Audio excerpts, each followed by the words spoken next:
What a master class chase by Zimbabwe. 6 ওভারে 65 run দরকার, হাতে 8 উইকেট। ব্রায়ান বেনেট উইকেটে সেট হয়ে গেছিলেন, তবে ধীরলয়ে ব্যাটিং করছিলেন।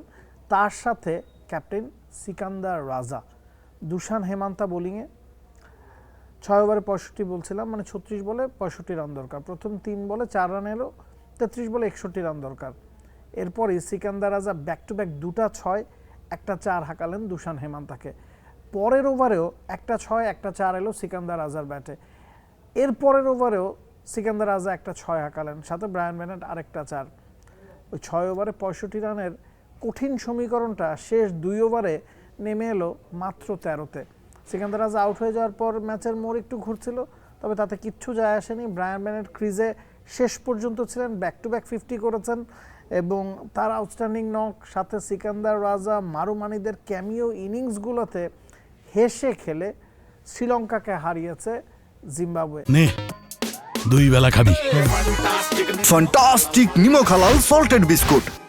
শুধু তাই না, এর আগে অস্ট্রেলিয়াকে তারা হারিয়েছে, তখনই কথাবার্তা চলছিল যে তারা পরের পর্বে উঠে যাবে।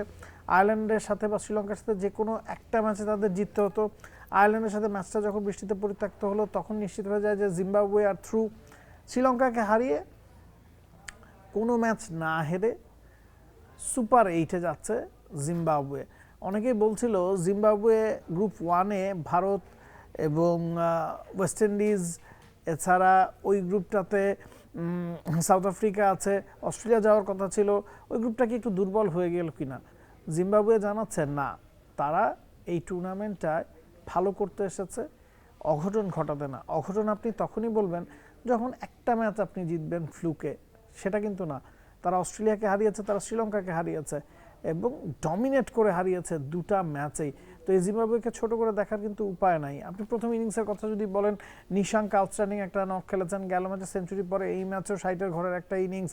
এবং কুশাল মেন্ডিজ আজকে যথেষ্ট ধীরলয়ে ব্যাটিং করছেন, 20 বলে মাত্র 14 করেছিলেন, 14 বলে 22 আবার কুশাল পেরেরা করেছিলেন। তো শ্রীলঙ্কা ভেবেছিল 170-80 রান উইল বি এনাফ, কারণ ওই অনুযায়ী কিন্তু তারা ব্যাটিং করেছে। মাঝখানে কামিন্দু মেন্দিস রান পাননি, পাবন রাত্নায়কে আবার 25 বলে 44 রানে একটা ইনিংস খেলেছিলেন। তো শ্রীলঙ্কার টার্গেটে ছিল 180 উইল বি সেফ। এই জিম্বাবুয়ের বিপক্ষে যে ধরনের উইকেটে খেলা হচ্ছে, 180 করতে পারলে তারা ম্যাচটা জিতবে। 178 পর্যন্ত শ্রীলঙ্কা পৌঁছাতে পেরেছে। তবে জিম্বাবুয়ে যে এইভাবে রানটা তারা করবে, এভাবে ডমিনেট করবে, এভাবে হিসেবে ক্রিকেটটা খেলবে। পাওয়ার প্লেতে তারা কোনো উইকেট হারায়নি, পাওয়ার প্লেতে 50 রানের উপরে তারা করেছে। এরপরে মারুমানি আউট হয়ে যাওয়ার পরে রায়ান বার্ল ভালো একটা ইনিংস খেলেছেন। রায়ান বার্ল আউট হয়ে যাওয়ার পরে সিকান্দার রাজা ব্রায়ান বেনেটকে সঙ্গ দিয়েছেন।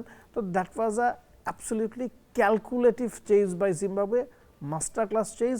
এবং তাদেরকে আপনার এক্সট্রা একটা ক্রেডিট দিতেই হবে যে তারা ডিজার্ভিং দল হিসেবেই সুপার 8-এ যাচ্ছে। For more updates, subscribe to our YouTube channel and click on the bell icon. Follow us on Facebook and Instagram. Download T-Sports app to enjoy exciting games and highlights. Visit tsports.com.